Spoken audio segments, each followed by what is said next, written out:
امام حنبل فرماتے ہیں، ایک دفعہ مجھے عراق کے کسی گاؤں میں رات ہو گئی۔ میں ایک مسجد میں گیا، چوکیدار نے مجھے وہاں سے نکال دیا۔ میں مسجد سے باہر فرش پر سو گیا۔ چوکیدار نے مجھے پاؤں سے پکڑا اور ٹھیٹ کر مسجد دور کر دیا۔ ایک خدا ترس آدمی مجھے اپنے گھر لے گیا۔ وہ شخص چلتے پھرتے، اٹھتے بیٹھے، ہر وقت استغفار پڑھتا تھا۔ صبح ہوئی تو میں نے اس الملخص شخص سے پوچھا کہ کیا آپ کو استغفار پڑھنے کا کوئی فائدہ بھی ہوا؟ اس نے جواب دیا، جی ہاں، میری دعا قبول دیا ہوئی سوائے اس کے کہ میری ملاقات امام احمد بن حنبل سے ہو جائے۔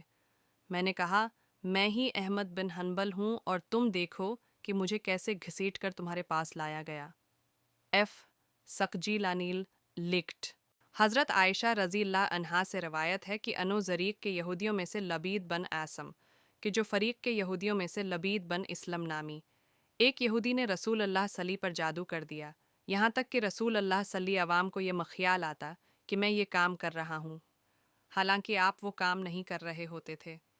حتیٰ کہ ایک دن یا ایک رات کو رسول اللہ صلی ہم نے دعا کی، پھر دوبارہ دعا کی، پھر تیسری بار دعا کی، پھر فرمایا، اے عائشہ، کیا نہیں معلوم نہیں کہ جو کچھ میں نے اللہ تعالی سے پوچھا تھا وہ اللہ تعالی نے مجھے بتلا دیا۔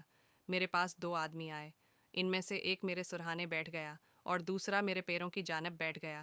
جو آدمی میرے سرہانے بیٹھا تھا اس نے پیروں کی جانب والے سے کہا، یا پیروں کی جانب بیچنے والے نے سرہانے والے سے کہا، اس شخص کو کیا تکلیف ہے؟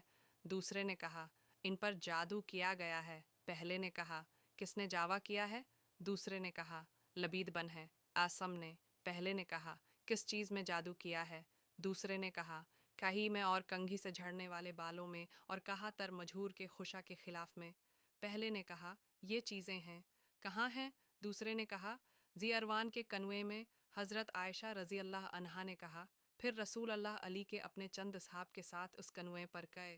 پھر آپ میں ہم نے فرمایا، اے عائشہ، اللہ کی قسم، اس کنویں کا پانی مہندی کے پانی کی طرح تھا اور وہاں کھجور کے درخت شیاطین کے سر کی طرح تھے۔ حضرت عائشہ رضی اللہ عنہا بیان کرتی ہیں، میں نے کہا، اے اللہ کے رسول، میں کیا آپ میں کیا ہم نے اس کو جلا کیوں نہیں دیا؟ آپ میں ہم نے فرمایا، نہیں، اللہ تعالی نے مجھے اچھا کر دیا اور میں لوگوں میں فساد بھڑکانے کو برا سمجھتا ہوں، اس لیے میں نے اس کو دفن کرنے کا حکم دیا۔ مسلم شریف، کتاب السلام، حدیث نمبر 29 مترجم۔